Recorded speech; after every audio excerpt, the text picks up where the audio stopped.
तो गाइस यार देखो, इस वाले वीडियो में हम लोग एलिमेंट्स के जो प्रॉपर्टीज़ है उसके साथ और ज़्यादा खिलवाड़ करने की कोशिश करते हैं, है ना। तो मान लो कि यार आपका जो है ये आउटसाइड पी वाला जो टैग है, मुझे इसका कलर चेंज करना है, ठीक है। तो वो मैं कैसे कर सकता हूँ, और जावास्क्रिप्ट की मदद से करना है, ठीक है, सीएसएस की मदद से नहीं करना है। तो सबसे पहले तो यार देखो, मैं इसको जो है अंदर लेके आ जाता हूँ, मेरे जावास्क्रिप्ट के अंदर कॉल कर लेता हूँ। तो उसके लिए मुझे क्या करना होगा, तो मैं यहाँ पे लिखता हूँ आउट, और यहाँ पे लिख देता हूँ मैं document dot gate element by I, और मुझे इसकी आईडी याद है, ठीक है ना, वो है आउट साइड पी, क्योंकि मैंने इस वीडियो बनाने से पहले देख ली थी, ठीक है। हाँ, और अब हम इसको यहाँ पे प्रिंट करके देख लेते हैं यार कि तू आया कि नहीं आया। और आउट को प्रिंट करता हूँ मैं, और देखो जैसे ही रिलोड करता हूँ मेरे पास ये आ चुका है। चलो, पैराग्राफ टैग है ना।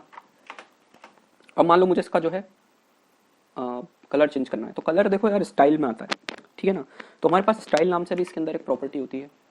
तो अगर मैं मान लो यहाँ पे लिखता हूँ आउट डॉट style, ठीक है, और अब देखो और उस स्टाइल के बाद में मैं एक और डॉट लगाता हूँ, तो देखो मेरे पास इतने सारे ये देखो जो है प्रॉपर्टीज आ चुके हैं स्टाइलिंग की, ठीक है ना। मान लो मुझे इसका सिर्फ कलर चेंज करना है, तो मैं यहाँ पे लिखूंगा कलर, और कलर आ गया। और कलर मान लो मैं इसका लिख देता हूँ रेड, ठीक है। और यहाँ पे लोड करते हैं हम, देखो इसका कलर रेड हो गया, दिख रहा है, कलर रेड हो गया। मान लो इसको हमको बड़ा करना है, तो इसका फंट कलर भी बढ़ाना होगा। तो हम यहाँ पे लिख सकते हैं out dot style dot font. अब देखो यहाँ पे आप लोग थोड़ा सा ढूंढ लेना, फंट साइज नाम से होता है। अब मैं इसको जो है पिक्सल में डालता हूँ, तो मान लो मेरे को सिर्फ फंट साइज देनी है 40 पिक्सल्स, ठीक है ना। और याद रखना स्ट्रिंग में डालना है, ठीक है ना, नंबर मत डालना। तो देखो ये बड़ा हो गया आउटसाइड पी, समझ रहे हो कितना सही है। तो जो आप लोग सीएसएस की स्टाइलिंग, जो करेक्ट प्रॉपर्टीज थी जो आप लोग सीएसएस में इस्तेमाल करते थे, वो लोग आप जो है स्टाइल टैग के अंदर आके भी इस्तेमाल कर सकते हो, ठीक है ना। वही सेम चीज़ जो हम लोग रेड डालते थे वहाँ पे, अब देखो यहाँ पे आप चाहो तो हैशटैग भी यूज़ कर सकते हो, या फिर आप कुछ ऐसा भी यूज़ कर सकते हो। मान लो कि आपको एक आरजीबी कलर यूज़ करना है, आपको वैल्यूज़ मालूम होनी चाहिए, पर मान लो मैं इसमें यूज़ कर देता हूँ 255,44 और कोमा 0। और देखो यहाँ पे आके जैसे ही मैं रिलोड करता हूँ,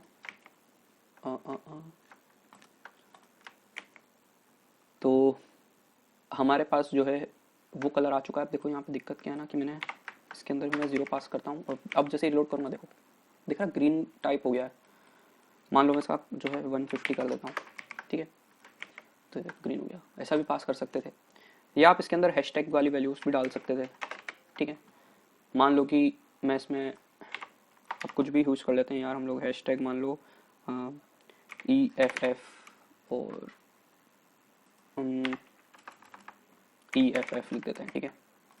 और जैसे ही रिलोड करता हूँ मैं, गायब भी हो गया यार, देखो है वो वहाँ पे कलर बिल्कुल लाइट आ रहा है, ठीक है।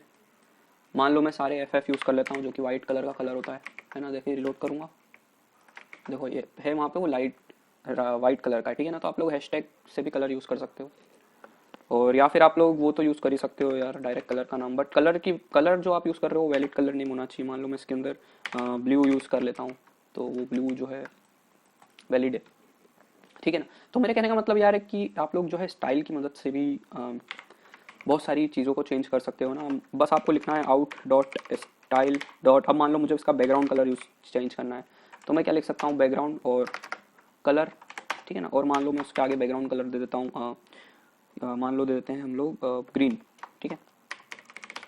और देखो जैसे ही यहाँ पे आके मैं रिलोड करता हूँ, देखो ग्रीन आ गया उसका बैकग्राउंड कलर, उस डिव का कलर जो है ग्रीन हो चुका है।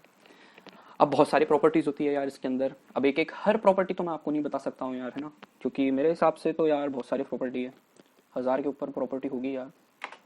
तो हर प्रॉपर्टी के ऊपर हम बात हम लोग नहीं कर सकते हैं, पर आप लोग जावास्क्रिप्ट के अंदर इस तरह से भी जो है प्रॉपर्टी दे सकते हो। मेरा तो बस कहने का मतलब ये है ना, जो आप चाहो वैसा प्रॉपर्टी दे सकते हो यार। बॉर्डर चाहो तो बॉर्डर बदल सकते हो, है ना। बॉर्डर हम लोग डाल देते हैं बॉर्डर और इक्वल टू, और मान लो डाल देते हैं सॉलिड और 5 पिक्सल, और डाल देते हैं हम लोग ब्लैक, और रिलोड करता हूँ मैं, देखो सॉलिड आ गई 5 पिक्सल के साथ। तो अगर आप लोगों को CSS आती है तो आप समझ गए होंगे कि मैं यहाँ पे क्या करने की कोशिश कर रहा हूँ। बस आपको out dot style dot colour लिखना है, और बाकी सारी चीज़ें अपने आप होती जाएंगी। अब हम लोग थोड़ा सा इस चीज़ से आगे बढ़ते हैं, और अब मैं बात कर लेता हूँ यार इनर टेक्स्ट और इनर HTML के बारे में। तो मान लो यार आपको आउट का जो है अंदर जो भी कुछ लिखा हुआ है वो चेंज करना है, ठीक है। और उस आउट के अंदर ये जो मेरा पी टैग था, इस पी टैग के अंदर जो है मुझे टेक्स्ट बदलना है और उसके अंदर मुझे कोड 99 लिखना है। तो उसके वो भी बहुत सिंपल है। मैं चाहूँ तो इनर और टेक्स्ट लिख सकता हूँ और मान लो मैं आगे लिख देता हूँ कोड 99। तो देखो जैसे ही रिलोड करता हूँ तो इसके अंदर देखो कोड 99 आ गया, ठीक है। और देखो पी के अंदर भी जो है कोड 99 लिखा हुआ आ गया, है ना। कितनी सही चीज़ है यार। और बट ये बात ध्यान रखना कि यहाँ पे जो आप लोग स्टाइल दोगे ना, वो जो इनलाइन स्टाइलिंग होगी, ठीक है। अब क्लास से कैसे देनी है तो उसके बारे में हम लोग आगे बात करते हैं, ठीक है। तो देखो इसका इनर टेक्स्ट जो है चेंज हो गया, बट आप लोगों ने सोचा है कि अगर मुझे इसके अंदर इनर एचटीएमएल देनी होगी तो मैं कैसे दूंगा? क्या वो मैं सिर्फ एलिमेंट बना के ही मैं, अगर मान लो मुझे इस पैराग्राफ के अंदर जो है एक हेडिंग देनी है, ठीक है, तो क्या मैं उस पैराग्राफ के अंदर अगर मुझे एक हेडिंग देनी है, अगर H2 टैग देना है, तो क्या मैं उसको एक एलिमेंट बनाऊं और फिर उसके अंदर वो सारी चीज़ें जोड़ूं और फिर मैं पी आउट डॉट क्या बोलते हैं उसको अपेंड चाइल्ड करूं और फिर P2 लिखूं, तो क्या वो सही रहेगा? तो ज़रूरी नहीं है यार। अगर मान लो कि मैं इसके अंदर कुछ ऐसा कर लेता हूँ ना, और अगर मैं यहाँ पे लिख देता हूँ H2 और फिर लिख देता हूँ मैं यहाँ पे H2, तो देखना क्या होगा। देखो अब ये देखो यहाँ पे ये ऐसा कैसा लिखा हुआ आ गया H2 कोलन कोड 99 H2, पर मुझे तो ये ऐसे HTML चाहिए थी। तो देखो हमारे पास इसका भी तरीका है। मैं क्या करूँगा, इसको ले जाऊँगा और नीचे ले जाऊँगा और इनर टेक्स्ट की जगह जब हम लोग यूज़ करते हैं इनर HTML, ठीक है, तो जैसे ही यहाँ पे करूँगा और रिलोड करूँगा, देखो अब इसके अंदर जो भी हम लोग कोड डालेंगे ना वो एज एन इनर HTML जो है काउंट होगा, ठीक है ना। अब नो लॉन्गर आप लोगों को H2 टैग बनाना है और उसको आउट के अंदर अपेंड करना है और उसकी प्रॉपर्टीज देनी है। आप चाहो तो डायरेक्ट यहाँ पे बना सकते हो और मान लो मैं इसकी आईडी भी दे देता हूँ यहाँ पे। अब देखो यहीं पे हमारा जो है काम आता है जो बैकटिक्स हम लोग यूज़ करते हैं। मान लो कि आपको एक इसकी जो है आईडी देनी है ना, और वो आपके एक स्ट्रिंग में लिखी हुई है। मान लो लेट एस इक्वल टू और इसकी आईडी है H2 आईडी। अब वो मुझे जो है इसके अंदर देनी है, इस H2 के अंदर, तो वो मैं कैसे दूंगा? तो यहाँ पे हम लोग बैकटिक्स का यूज़ कर सकते हैं। तो मान लो मैं बैकटिक लगाता हूँ यहाँ पे एक बार, यहाँ पे भी एक और बैकटिक लगाता हूँ। अब इस बैकटिक के अंदर हम लोग डबल कोट्स का भी यूज़ कर पाएंगे और यहीं पे मैं क्या करता हूँ, आईडी लिखता हूँ इक्वल टू लिखता हूँ और डबल कोट्स लगाता हूँ। अब इसके बाद में हम लोग बैकटिक्स का यूज़ करेंगे, डॉलर का साइन लगाएंगे और ये लिखेंगे, तो हम लोग यहाँ पे जो है इसकी वैल्यू को पुट कर सकते हैं। और मैं यहाँ पे एस लिखूंगा और जैसे ही देखो यहाँ पे रिलोड करता हूँ तो मेरे पास यहाँ पे इसकी आईडी आ जानी चाहिए थी और इसको बड़ा करते हैं और देखो यहाँ H2 की आईडी जो है H2 आईडी आ चुकी है हमारे सामने। तो हम लोग देखो ये इनर HTML और ये बैकटिक्स का बहुत बढ़िया यूज़ है। इससे भी आप लोग कोड बहुत बढ़िया लिख सकते हो। कोड की रीडेबिलिटी भी देखो कितनी बढ़ चुकी है ना। तो काफ़ी सही चीज़ है यार। तो आप लोगों ने इसके बारे में भी जान लिया है, ठीक है। इनर HTML के अंदर आप लोग कोई भी वैलिड HTML टैग यूज़ करोगे सही तरीके से तो वो एज एन HTML काम करेगा और उसी चीज़ को अगर आप लोग इनर टेक्स्ट में यूज़ करोगे तो वो ऐसा कैसा प्रिंट होकर आ जाएगा, ठीक है।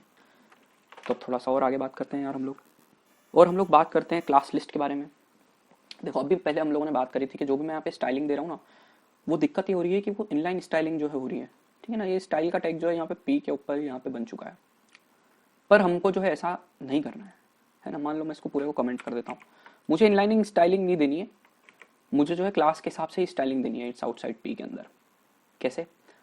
तो आप लोगों को आप अब मैं देखो यार शुरू से CSS तो सिखाने से रहा इस वाले वीडियो में हम लोग जावास्क्रिप्ट के बारे में बात कर रहे हैं, है ना। CSS के ऊपर भी बनाएंगे अलग से वीडियो, बट मैं आपसे एक्सपेक्ट करूँगा कि आप लोगों को थोड़ी HTML और CSS तो आनी ही चाहिए।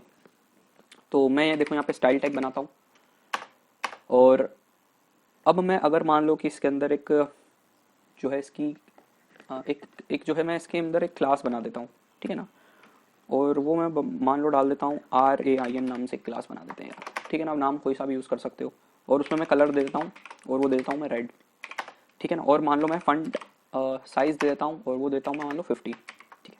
अब मैं इस क्लास को किसी भी एलिमेंट के अंदर यूज़ करूँगा ना, मान लो कि मैं इस वाले पैराग्राफ टेक की बात कर रहा था जो बाहर था हमारा, ठीक है ना। अगर मैं इसमें यहाँ पे एक क्लास बना देता हूँ और क्लास इक्वल टू और मैं मान लो इसके अंदर जो है रेन लिख देता हूँ, तो वो जो प्रॉपर्टीज़ थी ना उस क्लास की वो इस पैराग्राफ टेक के अंदर जो है चलने लग जाएगी, ठीक है।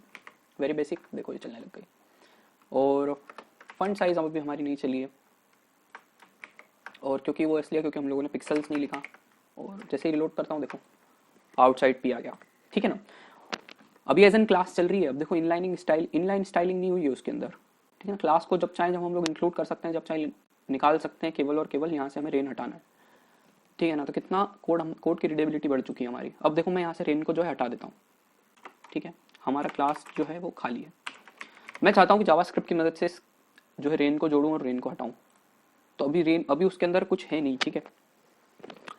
तो मैं क्या कर सकता हूँ, इस आउट डॉट लिखूँगा मैं क्लास लिस्ट डॉट एड लिखूँगा, और मान लो मैं यहाँ पे लिख देता हूँ RAIN, है ना। और पहले मैं इसको कमेंट आउट करता हूँ और मैं आपको दिखाता हूँ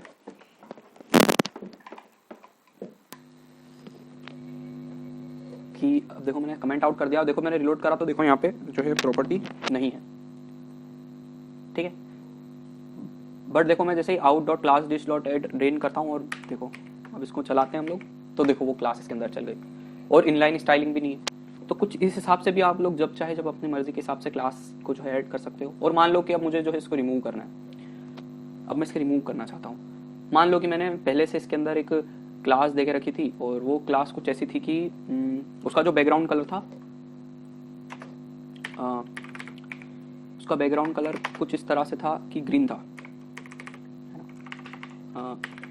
बैकग्राउंड कलर जो है उसका ग्रीन है, ठीक है। और हम लोग इसको जो है इसके अंदर जोड़ देते हैं। देखो पैक, देखो जैसे रिलोड करता हूँ यहाँ पे आ गया, बट मैं चाह रहा हूँ कि ये हट जाए हमारा, ठीक है। तो आप लोग क्या कर सकते हो कि out dot class list dot remove, और रिमूव के अंदर मुझे उस क्लास का नाम पास करना है, तो जो कि मैंने रखा था बैक। तो देखो वो चले गई, जो प्रॉपर्टी थी वो चले गई। मतलब क्या कि मुझे रेन वाली जो है प्रॉपर्टी का क्लास को जो है उसमें ऐड करना था और बैक वाली क्लास को जो है निकालना था। तो वो मैं कुछ इस तरह से ऐड और रिमूव कर सकता हूँ।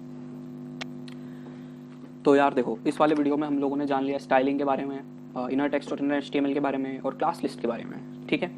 अब मेरे हिसाब से इस वीडियो में इतना ही है ना। अब क्लास और क्लास लिस्ट और देखो ये स्टाइल का तो यार मैं कुछ नहीं कर सकता हूँ, इसके अंदर इतनी सारी स्टाइल्स है, एक स्टाइल के बारे में नहीं बताया जा सकता। आप लोगों को थोड़ी बहुत बेसिक जब आप CSS पढ़ते हो तब आप लोगों को कुछ स्टाइल के टैग्स के बारे में पता चल जाता है ना। और बाकी जब आप लोगों को जैसे यूज़ पड़ती है और एक्सपीरियंस के साथ वैसे आती जाती है यार, है ना। अब एक के बारे में हम लोग बात नहीं कर सकते, तो आप लोग आउट डॉट स्टाइल डॉट लिखो और उसके बारे में एक आपके हिसाब से स्टाइल चलाते जाओ यार, है ना। मेरा तो मेन चीज़ ये थी कि मैं आपको कंसेप्ट बताऊँ। तो मेरे हिसाब से वीडियो को हम लोग यहीं पे ख़त्म करते हैं, ठीक है। अगर आप लोगों ने हमारी जावास्क्रिप्ट की प्लेलिस्ट को एक्सेस नहीं करा हो तो एक्सेस कर लेना, और सब्सक्राइब नहीं करा हो, पहली बार आए हो यहाँ पे तो सब्सक्राइब भी कर लेना यार।